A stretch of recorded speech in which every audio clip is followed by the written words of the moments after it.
Jokowi dipastikan tak mendukung Ganjar Pranowo di Pilpres 2024 bila Prabowo Subianto mengambil strategi jitu, yakni menggandeng Gibran Rakabuming sebagai cawapres.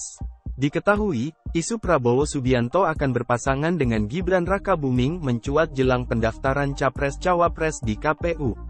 Kini, publik sangat menanti putusan Mahkamah Konstitusi, MK, soal gugatan batas usia Capres-Cawapres. Karena, jika gugatan itu dikabulkan Majelis Hakim MK yang diketuai Anwar Usman, adik ipar Presiden Joko Widodo, Jokowi, maka konstelasi politik bakal memanas. Sebab, putusan tersebut akan berdampak positif buat putra sulung Presiden Jokowi, Gibran Rakabuming Raka. Seperti diketahui, Capres Prabowo Subianto sangat menanti keputusan MK itu, karena ingin meminang Gibran. Prabowo tahu, cawapres Gibran jauh lebih strategis ketimbang Erick Thohir atau Airlangga Hartarto. Pengamat politik dan Direktur Eksekutif Aljabar Strategik, Arifki Caniago, mengatakan keputusan MK itu akan menentukan hubungan Jokowi dengan Ketua Umum PDIP Megawati Soekarnoputri.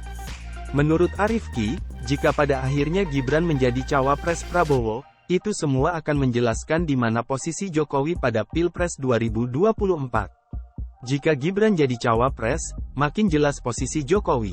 Pasti dukung Gibran, ucapnya, Rabu, tanggal 11 Oktober tahun 2023. Karena posisi Jokowi sebagai ayah, sulit untuk memposisikan dirinya netral di Pilpres 2024, imbuhnya.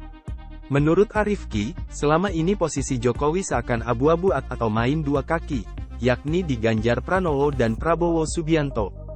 Dengan munculnya pasangan Gibran dan Prabowo, posisi Jokowi sudah jelas. Tidak bisa lagi disebut ada di Ganjar. Pasti dia akan mendukung anaknya, kata Arifki. Jika terjadi, tentu menurut Arifki, hal ini akan berimplikasi pada menghangatnya konstelasi politik di PDIP. Ini akan jadi pertarungan antara Teuku Umar, Megawati, dan Raja Solo, ujarnya.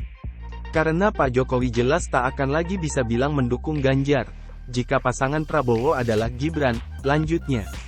Saat ditanya dalam skenario terburuk, apakah mungkin PDIP menarik semua menterinya dari pemerintahan Jokowi, Arifki menilai peluang ke arah itu tetap terbuka. Jika bicara soal politik, tentu bicara segala kemungkinan, terkait hal tadi, saya melihatnya mungkin saja terjadi, ujarnya. Mungkin saja PDIP akan menarik menterinya dari pemerintahan. Tapi seberapa persentase hal itu terjadi, itu soal lain, imbuhnya. Arifki juga menyoroti kemungkinan tergerusnya suara PDIP dan Ganjar di Jateng, jika akhirnya Gibran menjadi cawapres Prabowo. Sangat mungkin terjadi. Pencawapresan Gibran juga bisa menjadi mesin politik untuk menggerus suara pendukung Ganjar Pranowo di basis-basis wilayah yang dikuasai PDIP, katanya. Namun, ada yang menarik juga, untuk suara parpol, siapa yang akan mendapat efeknya di Jateng jika Gibran menjadi cawapres Prabowo? Apakah PSI atau Gerindra? Kita akan menantikan sama-sama, kata Arifki. Download Tribun X sekarang, menghadirkan lokal menjadi Indonesia.